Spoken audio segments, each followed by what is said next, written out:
അബ്ദുള്ള മരണപ്പെട്ടത് എങ്ങനെ? പരസഹായമില്ലാതെ പുറത്തിറങ്ങാൻ കഴിയാത്ത ഖാസി രാത്രിയുടെ 2ാം യാമത്തിൽ കടപ്പുറത്തെത്തിയത് എങ്ങനെ?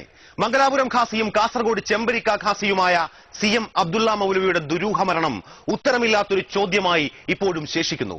നാട്ടുകാരുടെ വാക്കുകളിൽ നിസ്സഹായത. CBIയുടെ അന്വേഷണം എവിടെയാണ് അവസാനിച്ചത്? CBI പ്രാഥമിക അന്വേഷണ റിപ്പോർട്ട് സമർപ്പിച്ചു കഴിഞ്ഞു. നേരറിയിക്കാനാണോ അതോ നേരം കളയാനാണോ CBI? ചെമ്പരിക്കയിലെ ദുരൂഹമരണം അന്വേഷിച്ചു പോയ FIR പ്രതിനിധി നരേന്ദ്രനാഥിന്റെ സാക്ഷ്യപ്പെടുത്തലുകൾ.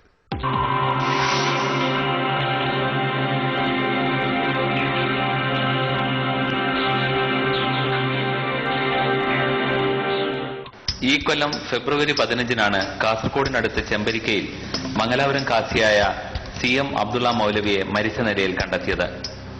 വടക്കൻ കേരളത്തിലെ മുസ്ലിം പണ്ഡിതരിൽ ഏറെ പ്രശസ്തനായ അദ്ദേഹം ചെമ്പരിക്ക ഖാസി കൂടിയായിരുന്നു. വീടിനടുത്തുള്ള കടപ്പുറത്ത് പാറക്കൂട്ടങ്ങൾക്കിടയിൽ വെള്ളത്തിൽ പൊങ്ങിക്കിടക്കുന്ന നിലയിലായിരുന്നു മൃതദേഹം കണ്ടെത്തിയത്. പുലർച്ചെ കടപ്പുറത്തെത്തിയ സമീപവാസികളായിരുന്നു ആദ്യം മൃതദേഹം കണ്ടത്. പരസഹായമില്ലാതെ പുറത്തിറങ്ങാൻ കഴിയാത്ത ഖാസി എങ്ങനെ രാത്രിയുടെ 2ാം പകുതിയിൽ കടപ്പുറത്തെത്തി എന്നതായിരുന്നു ഏറ്റവും പ്രധാന സംശയം. മൃതദേഹത്തിലാവട്ടെ മുറിവുകളൊന്നും ഉണ്ടായിരുന്നുമില്ല. സംഭവത്തിൽ ദുരൂഹതയുണ്ടെന്നും അന്വേഷണം CBI ഏൽപ്പിക്കണമെന്നും മുസ്ലിം സംഘടനകൾ തുടക്കം മുതലേ ആവശ്യപ്പെട്ടിരുന്നു.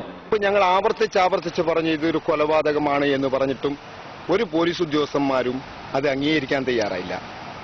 അപ്പൊ ഇതിന് പോലീസ് ഉദ്യോഗസ്ഥന്മാരുടെ ഒത്താശയുണ്ട് എന്നുള്ളതാണ് ഞങ്ങൾ ആദ്യമായി തന്നെ പ്രാഥമികമായി കാണുമ്പോൾ തന്നെ നമുക്ക് മനസ്സിലാക്കാൻ സാധിക്കുന്നത്. അപ്പൊ സാധാരണ പോലീസുകാരനല്ല, മേലുദ്യോഗസ്ഥന്മാരുടെ പങ്കും ഇതിലുണ്ടാകുമോ എന്നുള്ള ബലമായ സംശയം ഇപ്പൊ കൂടി വരുന്നുണ്ട്.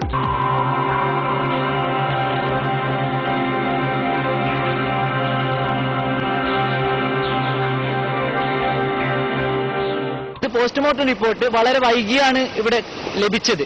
കാരണം അതിൽ വ്യക്തമായിട്ട് മനസ്സിലാക്കാൻ പറ്റുന്ന രീതിയാണ് കഴുത്തെല്ല് പൊട്ടിയിരിക്കുന്നു എന്നുള്ളത്. അതൊരു മൽപ്പിടുത്തത്തിന്റെ ഇടയിലുള്ള ഒരു പൊട്ടൽ എന്ന് നമുക്ക് മനസ്സിലാക്കാൻ പറ്റുന്നതാണ്. അതുപോലെ തന്നെ വെള്ളത്തിൽ വീഴുന്നത് വരെ ജീവുണ്ടായിരുന്നു, വെള്ളത്തിലാണ് മരിച്ചത് എന്നുള്ള 2ാമത്തെ ഒരു പോയിന്റ് ഉണ്ട്. പിന്നെ മൂക്കിന്റെ ഇത് ഒരു മൽപ്പിടുത്തത്തിന്റെ ഇതിലാണ് ഉള്ളത്. ഖാസി ആത്മഹത്യ ചെയ്തതാണെന്ന നിഗമനത്തിലായിരുന്നു ആദ്യം അന്വേഷണം നടത്തിയ ലോക്കൽ പോലീസ്. പിന്നീട് അന്വേഷണം ഏറ്റെടുത്ത ക്രൈംബ്രാഞ്ചും ഇതേ നിഗമനത്തിൽ തന്നെയാണ് എത്തിയത്. സംഭവം നടന്ന് കൃത്യം 1 മാസം കഴിഞ്ഞപ്പോഴേക്കും അന്വേഷണം CBIക്ക് ശുപാർശ ചെയ്യുമെന്ന് ആഭ്യന്തരമന്ത്രി കോടിയേരി ബാലകൃഷ്ണൻ പ്രഖ്യാപിച്ചിരുന്നു. എന്നാൽ CBI അന്വേഷണം നടന്നില്ല. പിന്നീട് ആഴ്ചകൾക്ക് മുൻപ് മാത്രമാണ് CBI അന്വേഷണം ആരംഭിച്ചത്.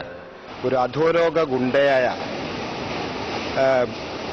റഷീദ് മലബാരി എന്ന ഒരു വ്യക്തി ചെമ്പിരിക്കയിലും അതുപോലെ മാഹിനാബാദിന്റെ MICയുടെ തൊട്ടടുത്തും ഒരേ സ്ഥലത്ത് താമസിച്ചിട്ട് പെട്ടെന്നൊരു സുപ്രഭാതത്തിൽ ചെമ്പിരിക്കയിൽ നിന്ന് കർണാടക പോലീസ് അറസ്റ്റ് ചെയ്യുകയും അദ്ദേഹത്തെ കൊണ്ടുപോയി കർണാടക ജയിലിൽ അടക്കപ്പെടുകയും ചെയ്തിട്ടുണ്ട്.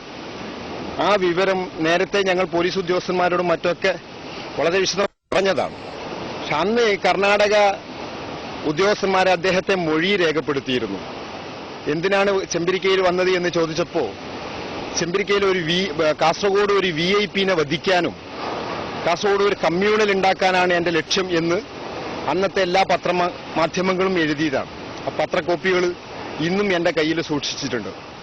അപ്പോൾ ആ വിഷയം എന്തുകൊണ്ട് അവിടെ നിന്നാണല്ലോ തുടങ്ങേണ്ടത്, പ്രാഥമിക അന്വേഷണം എന്തുകൊണ്ട് റഷീദ് മലബാരിയിലേക്ക് എത്തുന്നില്ല എന്ന് ഞങ്ങൾ വീണ്ടും ആവർത്തിച്ച് ചോദിച്ചപ്പോഴും ഈ അടുത്ത കാലത്ത് CBI വന്നിട്ട് CBIന്റെ മുഖാന്തരം ഞാൻ ഈ വിഷയം പറഞ്ഞിട്ടുണ്ട്.